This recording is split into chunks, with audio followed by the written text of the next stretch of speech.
في ذكرى الأربعين ونقول هنيئا لزوار قبر الحسين عليه السلام في هذه الأيام. We send salutations to those who are visiting Karbala in these days. ملايين الزوار من مختلف أنحاء العالم لبوا نداء الحسين. Millions of people from everywhere in Karbala today.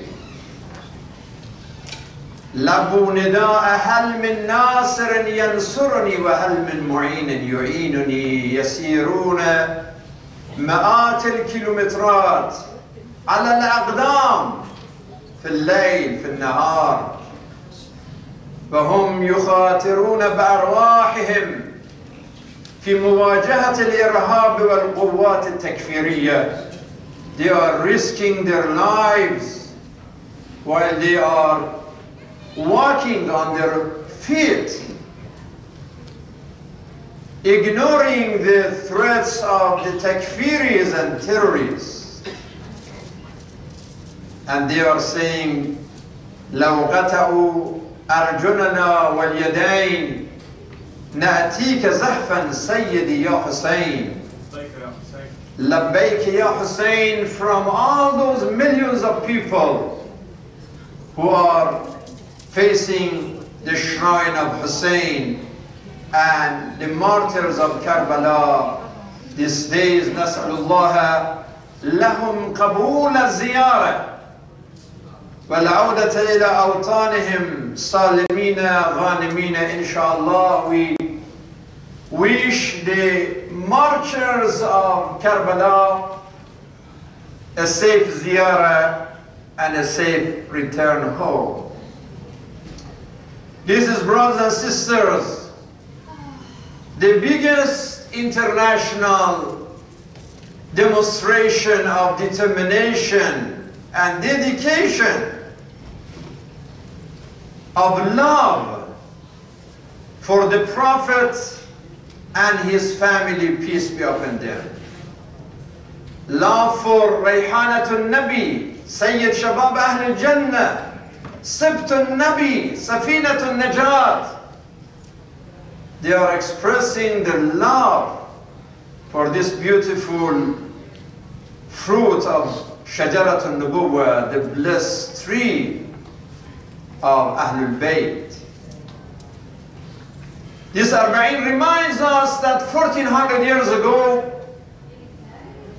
Al-Imam al-Hussein was left with only two options: بين السلة والذلة. He had to choose either a silla, which is safe, which is sword, which is martyrdom, or dhilla, which meant to be al-bay'ah, to show allegiance, pledge of allegiance to the Yazid of his time. And Imam Hussein considered al-bay'ah al-dhilla. And he said that was impossible. مثل لا يبايع مثل. So the bottom line is that Imam Hussein alayhi salam was left with only one option, and that was a shahada. They did not leave for the son of Rasulullah any other option except to die. And Imam Hussein chose to die because he considered that death, while defending the truth, was demonstration of dignity, and he chose to live with dignity and to die with dignity. Because al-bay'ah was a recognition, and he rejected to recognize khilafat al-jurf al-fasad. How can he say yes to evilness, dictatorship and oppression, dishonesty and corruption. He had to reject it. He realized that it was about domination of devil in the Muslim society. It was about return of Jahiliyyah. It was about coercion and tyranny. And Imam Hussein could not live under coercion and tyranny and terrorism of son of Muawiyah. So he had only one option, and he was comfortable with that al-khiyar al-wahid, because he knew that means to ihya al-sunnah, ihya al-Quran, ihya al-amr bil-ma'ruf wa-nahy an al-munkar, ihya al-da'wati ila Allah wa al-da'wati ila al-haq. He chose to do so. So brothers and sisters, if we were asked why Imam Hussein went with the only option that he had, and that was to die, the answer was Imam Hussein as the agent of truth of Allah on this earth. He had to defend the truth, and he knew that protection of truth had a price to pay, had a sacrifice to go through, and Imam was ready to sacrifice everything for the sake of truth. And he said it very clearly, أَلَا تَرَوْنَ أَنَّ الْحَقَّ لَا يُعْمَلُ بِهِ وَأَنَّ الْبَاطِلَ لَا يُتَنَهَى عَنْهُ. Don't you see that truth is rejected? For Imam Hussein, truth is everything. Truth matters. Al-haq matters. Al-muhim huwa al-haq. لا شيء آخر. ولذلك قال الحسين عليه السلام لا يكمل العقل إلا باتباع الحق. If haq is not followed, if truth is not protected, then nothing else exists in the society. If there is no truth, so nothing makes sense anymore. Then there is no rationality, there is no justice, there is no wisdom. So the only way that you can have sense in society, wisdom, rationality, is if there is al-haq, if there is truth. If truth is gone, everything is gone. Nothing else means anything. This is why, brothers and sisters, in the Quran, over 300 times the term of haq wal batil is mentioned. In Arabic we say al-haq ma'ak. You are right, you are correct. What you are saying is right. If you say al-haq alayk, that means opposite. It means what you are saying is wrong. You are wrong. Al-haq alayk.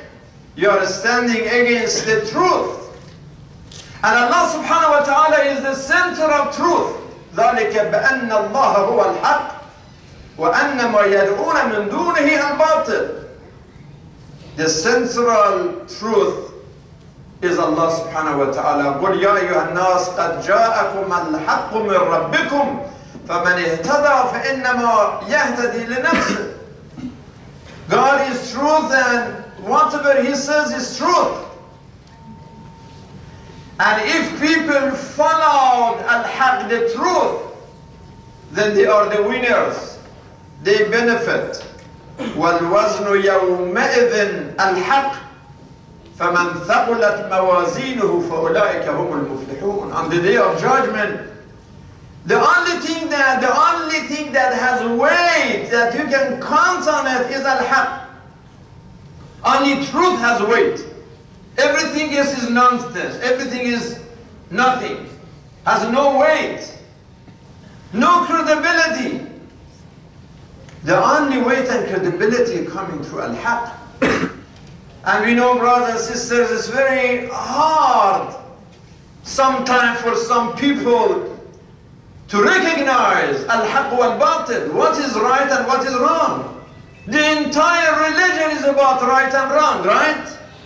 I mean, everything that the Anbiya, they came to tell us is what is right and what is wrong, nothing else. And sometimes people are confused about al-haq wal-batil.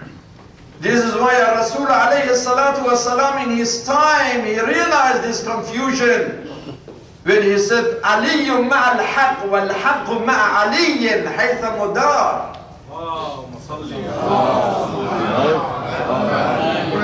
If you are have any confusion and doubt at what is right and what is wrong, look at Ali ibn Abi Talib. Whenever any sign that you see Ali, the haq is there. He is the truth. He represents the truth. And Imam Hussein alayhi salam recognized this. Allah tarawna anna al-haqqa la yu'manu bih. It's about truth. The foundation of Arbaeen is al-haq, the truth. And Imam Hussein knew that it was not easy to defend the truth. You have to go through pain and sacrifice. He said, وَإِن تَكُنِ الْأَبْدَانُ لِلْمَوْتِ أُنْشَأَتْ, or it's related to Imam Hussein. Even if he didn't say it, or if he said it, that is the logic of Imam Hussein. فَقَتْلُ امْرِئٍ بِالسَّيْفِ فِي اللَّهِ أَجْمَلُ. If we are going to die, all of us going to die, right? I mean, do we have our kafan ready? Do we have our wasiyah ready? Some of us, we have our qabr already there. We bought our qabr. Preparation, because it may come any moment. Imam said that if this is the life, then it is so honorable to die for the sake of truth. من كان موطنا على لقاء الله نفسه فليرحل معنا. If you are ready for لقاء Allah, for Imam Hussein, that death means لقاء Allah. Death is not destruction and disappearance. It's meeting with your Lord.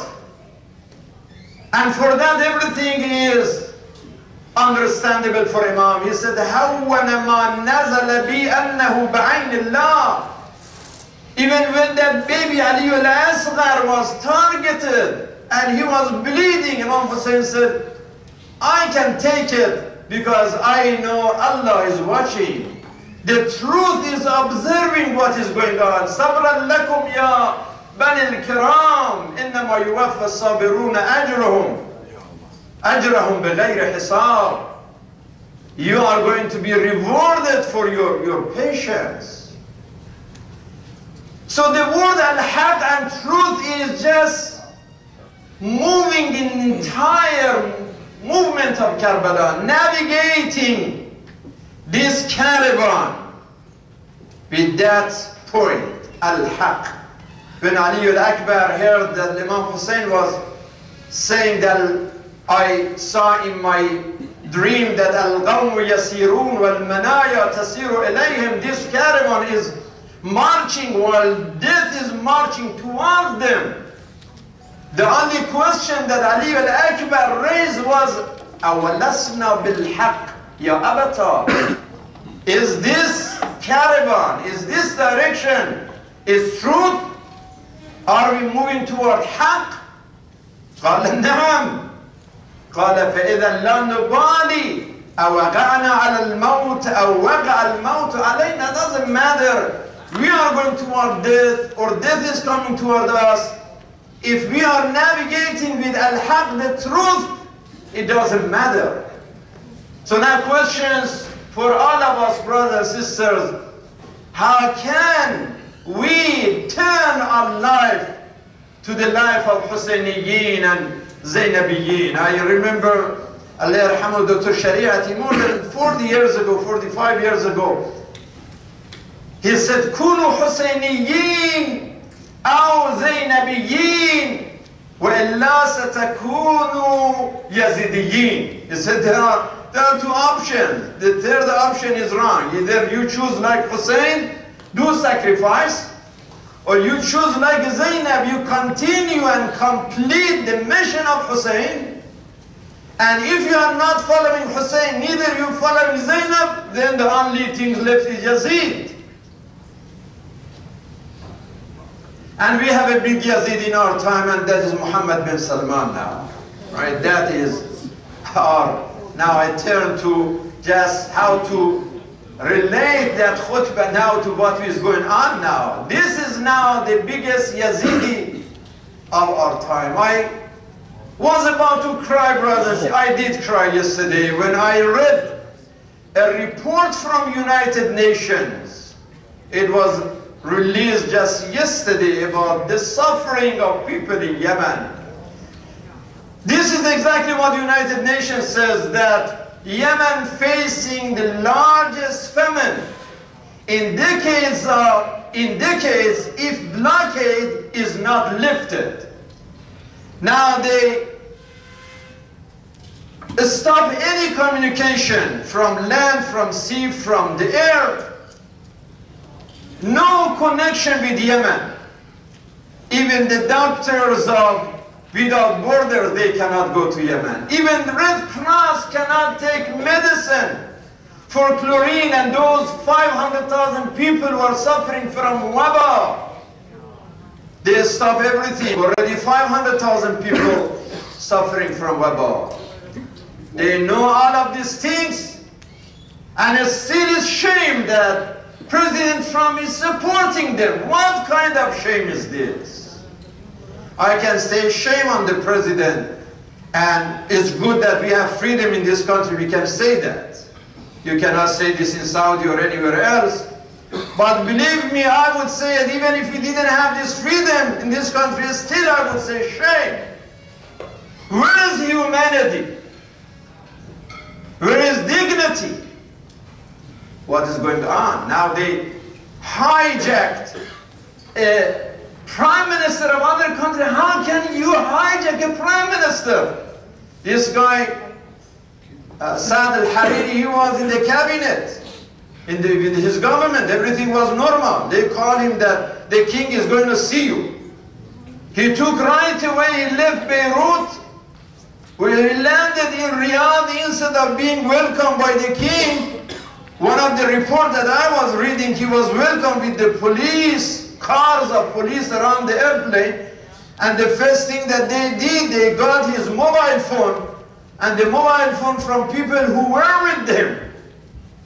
And then they gave him that text to read. And now they said, now he is free, he can go to Dubai. Let him go back to Beirut. Why he goes to Dubai? If you are right that he had that freedom, that he can go somewhere, the first place that he should go, that is his home, in Beirut. This is one of the most shameful things, brothers and sisters, that we see. But you know, I was reading something in New York Times just 2-3 days ago that guy, Thomas Friedman, he wrote in New York Times that he said, do you know the problem of Saudi Arabia is not about fundamentalism or Islamism or, capitalism or even ISISm. It's not even ISIS. He said the real problem of Saudi Arabian kingdom is Alzheimer. These people, they lost their brain. They forgot how many $1 billion they spent for Saddam, and then for Kuwait, and then in Yemen, and then in Qatar. So if it is Shia and Sunni and Arab and Ajam, what about Qatar? What about Yemen? Yemen, they are Sunnis. Even the Houthis, they are practicing, they are like half Sunni and half Houthi. And Zaydi, they are not even Ithna Ashari. So it's not about religion. This ugly power struggle, but to do it in such a stupid way that this young, foolish, insane bin Salman is doing it, and even arresting bin Abdullah, Prince bin Abdullah, the previous king, his son now is under arrest, and bin Talal, So this is not Shia and Sunni. Mental was not Iranian or... This is Alzheimer that is true. But at the same time, يَضْرِبُونَ عَلَى طُبُولِ الْحَرْبِ, and they are asking the Israelis to attack Iran. Israelis said, please, tafaddal, you attack Iran. And both of them are asking America, you please go ahead and attack Iran. Shame on all of them. As a matter of fact, now the wisdom of people like Rouhani says, you really think that way? And I hope that Trump, despite of all of this foolishness that's going on in his politics, but be smart enough not to be fooled by the Israelis, because they are the main one that they want the Saudi attack, and then Americans get involved, and then they celebrate. They say, okay, that's the only one. Now Saudi is gone, and Lebanon and Iran, and then it is just a Damar and Kharab, and that is min al-Nil ila al-Furat. That's something that they should be very, very careful, the politicians in our country. What is our duty, brothers and sisters, in this situation that we are facing all this mess and chaos in the Muslim world, and then we are facing this tragedy of Islamophobia next to us here. We just had a conference about in Detroit 2 nights ago with Archbishop of Detroit, the representative of Pope in Michigan actually. And the conclusion of that interfaith conference 2 days ago was that for all of us, Muslims and non-Muslims, to focus on education. We all of us to bring more education and awareness. And number 2, engagement. And number 3, action. So information and education, engagement and involvement, and finally action. This is the duty of all of us as American citizens, because so much ignorance is going on. I just received a letter, and I read that letter in the conference, and the panel and other speakers, they showed so much sympathy and support for Muslim community. I received a letter just a few days ago here, 5 pages. Many times they send us a letter and, you know, the name is not there, the correct address is not there. But this guy, he put his name, his telephone, his address, and he wrote 5 pages that you, Sheikh Imam Elahi, if you think that you are a moderate Muslim, first of all, I don't remember ever I said moderate Muslim. What do you mean moderate Muslim? I'm Muslim. He said, if you are moderate Muslim, you have to define yourself, and he put conditions. If you do all of this, then you are a moderate Muslim. And one of them, na'udhu billah, all of the insult on Prophet Muhammad, and all the accusation, I mentioned some of them. And they were shocked that we received this kind of letter because of the ignorance. People don't know who the Muslims are. And many times they never had any communication with any Muslim. So that makes our job more serious, brothers and sisters, to take this interfaith and communication and the mission of education. How can all of us promote more understanding and more tolerance, more respect, more emphasis on commonalities that we have with everyone, and how can we bring more cooperation and inclusion in our society? That's not an easy job, but we have to do it. This is our responsibility. And one of the best way, brothers and sisters, to fight this Islamophobia, because unfortunately the president of this country, who's supposed to be a uniting force and uniting leader and bring the whole nation together and be everybody's leader, he is opposite. He chose to be behind Islamophobia, he himself. Can you imagine that the president is promoting Islamophobia? Just last Sunday, when that situation in the Baptist church happened in Texas, We never heard him to say, this was a radical Christian white terrorism.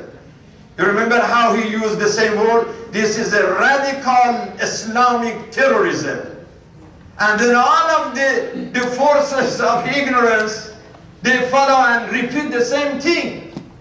But this guy was Christian. He was actually one of the teachers of Bible study in the same church or another church. He was part of the Air Force. He was white. He was not Muslim. He was not Middle East. He was not Arab. He was not an immigrant. He was not a black. He was not a Shia. But still you don't hear anything. That's how he had mental issue. First of all, they never used the word terrorist for any of this. Never. They were complaining about Obama. Why Obama doesn't use the word Islamic terrorism? Okay, now this is your term. Why you never use the term of other terrorism, all different kinds and different cultures? They don't want to use even that real word, that somebody goes to the church and 26 people were killed, the babies were killed, men and women were killed. Such a criminal thing. And they are very relaxed. He said, we pray for them. Well, they don't need your prayer, President. They're already in church. They were praying over there, right? They already were involved in prayer.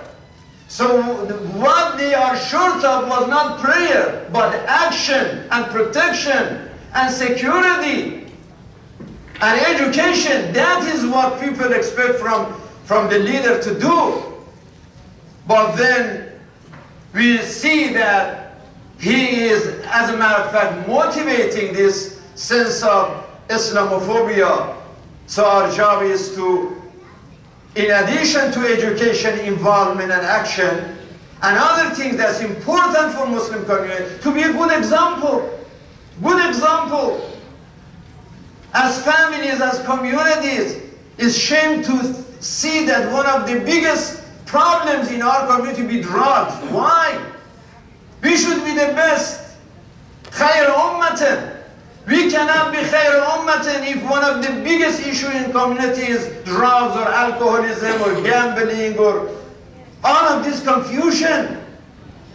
So be a good example and helping one another. Tawasaw bil haqq wa tawasaw bil sabr. So briefly, we were talking today, brothers and sisters, about Arba'een, the gravity of love that moves millions of people toward Karbala today, despite of the threat of takfiris and terrorism.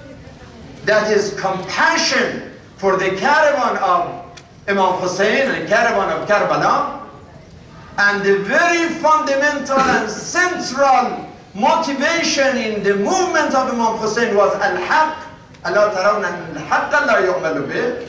So that is very fundamental in our religion, where is truth. And truth is the only thing that matters. And it deserves every sacrifice and every suffering to defend the truth. And then finally, what Imam Hussein did was not just related to that time and that place. We have Yazidis in our time, and now the Saudi government chose to play the role of Yazid ibn Muawiyah, but they forgot that, well, Yazid failed. Yazid did not win. The Saudis will not win either. They already failed in Yemen. The biggest embarrassment for them to be that Khadim Haramain al-Sharifain and have the life of millions and millions of people in risk, and go to every country and announce war, declaration of war to everyone. For what? That they want to be the governor of the Middle East? But they already failed in this when they have no mercy even for the members of the kingdom, even the princes. Now this guy says, oh, we are fighting corruption. You remember last year that Ben Salman, he made that interview, he said that he was ready to pay $10 million to have one night with Tim Kardashian. Remember that interview? What kind of fighting with corruption? How can somebody even say such a thing? It's just junoon. You think that it is a dream. You cannot imagine that somebody just normal can say such a thing. And especially from the Muslim world. So no surprise that they failed and they will fail. And we know that as the mood of Karbala, al-Haq, won in history, and despite of all these centuries, now millions and millions are gathered in Karbala. This is the victory of Haq. So I hope they learn a lesson, but how a person with Alzheimer may ever learn a lesson. We pray for people of Yemen. We pray for safety of Lebanon, that it is under so much of threat at this time. We pray for all people in the Middle East, from Afghanistan, from Syria, from Yemen, from Iraq, from all over, those people who have been suffering. And by the way, they arrested all of these people that they were anti-ISIS somehow. It's amazing that in this movement of anti-corruption, they did not arrest somebody like a Sheikh al-Urayfi, for example, right? This Sheikh that with his Twitter and his lectures, he sent thousands and thousands of the Saudi youth to Iraq and Syria, and they joined ISIS. They are not arresting people who are leading the ISIS. They are leading the people who were for al-Islah fi Saudi, and they were, for moderation in the Saudis.